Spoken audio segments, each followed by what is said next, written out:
இந்த வார துவக்கத்தில் நான் வீடியோவில் இங்கிலீஷில் ஒரு விஷயம் போட்டேன். அது என்னென்னா ஒரு கதை.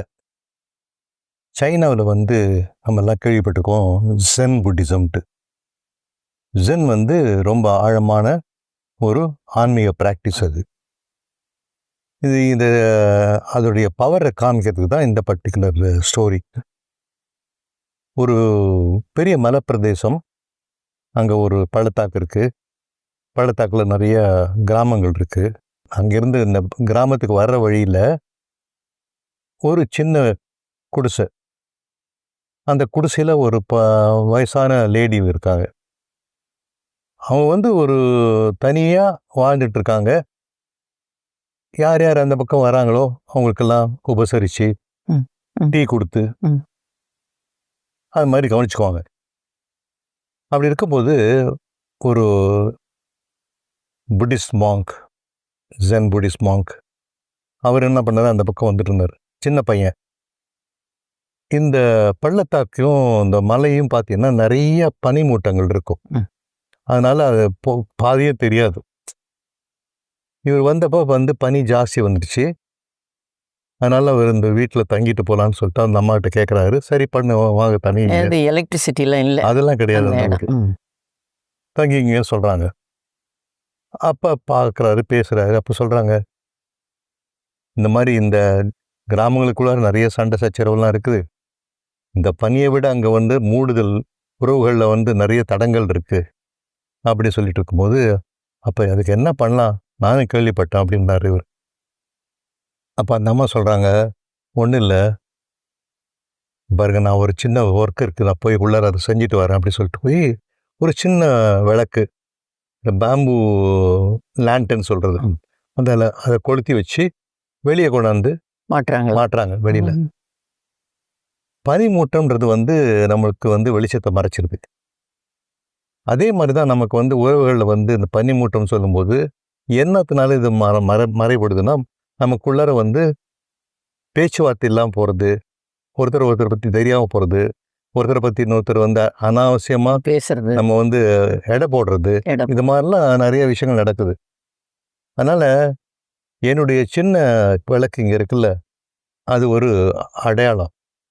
வர்றவங்க போகிறவங்களுக்கு இந்த விளக்கை பார்த்தோன்னா சரி, இங்கே ஒரு இடம் இருக்குது அப்படின்னு தெரியும். அங்கே 2 பேர் வருவாங்க, 2 வேறு வேறு கிராமத்துலேருந்து வருவாங்க. எங்கேயும் போக முடியாது, இங்கே தங்குவாங்க, டீ குடிப்பாங்க. ஒருத்தர் பேசிக்க மாட்டாங்க யூஸ்வலாக. ஆனால் அன்னைக்கு உட்காந்தா பேச ஆரம்பிப்பாங்க. இதே மாதிரி சின்ன சின்ன விஷயங்கள் இந்த விளக்கு கொடுக்குது. அது எப்படி இந்த விளக்கு தின்னோண்டு விளக்கு இருக்கிற இவ்வளோ ப்ராப்ளம் இருக்கிற இடத்த நீங்கள் சரி பண்ண முடியும்னு நினைக்கிறீங்க அப்படின்னு. அதுக்கு அவங்க சொல்கிறாங்க, சின்ன விளக்குன்றது சின்ன வெளிச்சம், அது கொஞ்சம் கொஞ்சமாக தான் இந்த இருட்டை போக்கும். இருட்டுன்றது நமக்கு பல மறைவுகள் தான் இருட்டு. திருதுப்புன்னு நீ அது சூரியன் மாதிரி பிரகாசமாக இருக்குன்னு நினைக்க முடியாது. ஏன்னா சூரியன் வர்றதே பார்த்தீங்கன்னா கொஞ்சம் கொஞ்சமாக தான் மேலே வரும், வெளிச்சம் கொஞ்சம் கொஞ்சமாக தான் வெளியே வரும். அது மாதிரி தான் இந்த விளக்கை கொஞ்சம் கொஞ்சமாக இந்த மக்களுக்குள்ளார ஒரு உறவை ஏற்படுத்தலாம். இப்போ நான் என்னுடைய விளக்கை பார்த்துட்டு கீழே போய் அவங்க என்ன பண்ணுவாங்க, அவங்களுடைய வீட்டில் இருக்க விளக்கை எடுத்து வெளியே வைக்கலாம். அப்போ அந்த பக்கம் போகிறவங்க வரவங்களுக்கு வழி தெரியும். இது மாதிரி சின்ன சின்ன விஷயங்கள் தான் நமக்கு முக்கியம். ஆன்மீகம்ன்றது திருதுப்புன்னு பெருசாக போயிடுறதில்ல. ஒரே நாளில் எல்லாம் இந்த மின்னல் அடிக்கிற மாதிரி அடிச்சுன்னா ஒரு நிமிஷத்தில் ஒரு செகண்டில் வெளிச்சம் இருக்கும், அதுக்கப்புறம் அது காணா போயிடும். அது மாதிரி கிடையாது. சின்ன சின்ன விஷயமா கொஞ்சம் கொஞ்சமாக நம்ம இது கொடுக்கறதுனால நம்ம மக்களுக்கு நல்லது செய்கிறோம். ஓகே. இப்போ இதை நீங்கள் சொல்லும்போது எனக்கு ஃபேஸ்புக்கை அன்றைக்கி பார்த்துக்கிட்டு இருந்தப்பா, அப்போ ஒரு ஃபோட்டோ இருந்தது. ஒரு ஒரு நடு வயசு இருக்கும். அவர் என்ன பண்ணார், 2 பக்கமும் 2 டிஃபன் பாக்ஸு 2 பையில் போட்டு தூக்கிட்டு மேலே ஏறுறாரு. சரி, இது யாரோ ஆர்டர் பண்ணியிருப்பாங்க போல் இருக்குது, ஃபுட்டு அவங்களுக்கு எடுத்துகிட்டு போகிறாங்க போல் இருக்குது அப்படின்னு நினச்சா, அதுக்கு மேலே வீடியோ போகுது. என்னன்னா இவர் வயசானவங்களுக்கு, ரொம்ப குக் பண்ண முடியாதவங்களுக்கு சாப்பாடு எடுத்து கொண்டு போய் கொடுக்குறாராம். அவர் உட்காந்து அந்த அம்மா கூட உட்காந்து பேசுகிறாங்க. பேசிட்டு, நீங்கள் நல்லா இருக்கீங்களா, சுகமாக இருக்கீங்களா, உங்கள் உடம்பு நல்லா இருக்கா, டாக்டரை வர சொல்லட்டுமா? இப்படியே அவங்க வந்து அந்த சாப்பாடு சாப்பிட்றதுக்குள்ள இவ்வளவுக்குள்ள அ சங்கதிய கேட்குறாங்க.